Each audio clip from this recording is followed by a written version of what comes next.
पितामह पत्री जी ने पीएसएसएम का जो मूवमेंट चलाया, इसमें लाखों लाखों लोगों को देश में और विदेश में ध्यानी बना दिया। और अभी भी कंटिन्यू लोग ज्वाइन हो रहे हैं, कर रहे हैं ध्यान, बहुत अच्छा है। लेकिन पत्री जी का जो मिशन है, ये समझना इम्पोर्टेंट है कि पत्री जी का ये मिशन है किस लिए, क्यों है मिशन ये, क्या ज़रूरत है ध्यान की, ध्यान की ज़रूरत क्यों है, और वो मिशन क्यों और पूरा होने के लिए और मेहनत करनी पड़ रही है। कारण ये है कि जितने लोग ध्यान कर रहे हैं उनको एनर्जी या वाइब्रेशन बोलें, और दूसरी चेतना की शक्ति। तो ध्यान तो कर रहे हैं लोग, लेकिन उतनी कॉन्शियसनेस को एक्सपेंड करने में अभी और प्रयास करना बाकी है। चेतना उतनी एक्सपेंड नहीं हो रही है।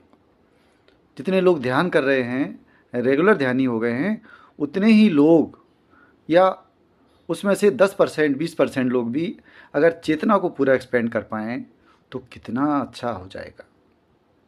क्या अच्छा हो जाएगा?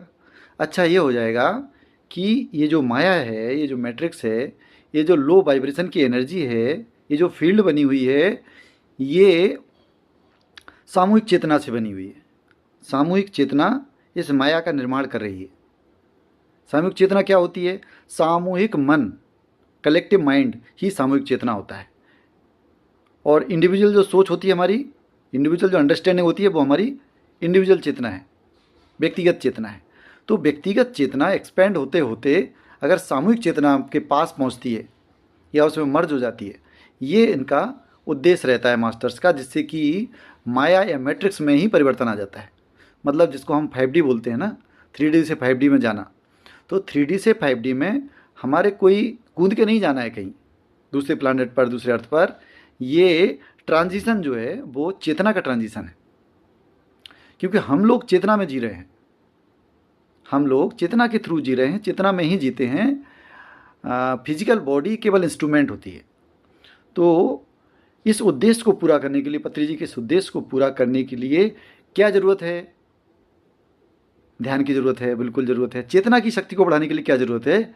वो ज़रूरत है कॉन्शियसनेस को एक्सपेंड करना। और उसके लिए क्या ज़रूरत है? उसके लिए ज़रूरत है शांति की। जब आप भगवान बुद्ध की एनर्जी से जुड़ते हैं, इसलिए पत्री सर ने भगवान बुद्ध को ही फॉलो किया, आनापानसति ध्यान को ही फॉलो किया, ताकि आप उनकी शिक्षा से कनेक्ट हो। वो रिलेवेंट, आप उससे रिलेवेंस है आज के समय में भगवान बुद्ध का, क्योंकि अशांति में शांति ही ज़रूरी है। तो शांति की ऊर्जा जब होती है, तब जाके, जब शांत होते हैं, मन शांत होता है, तो जो एक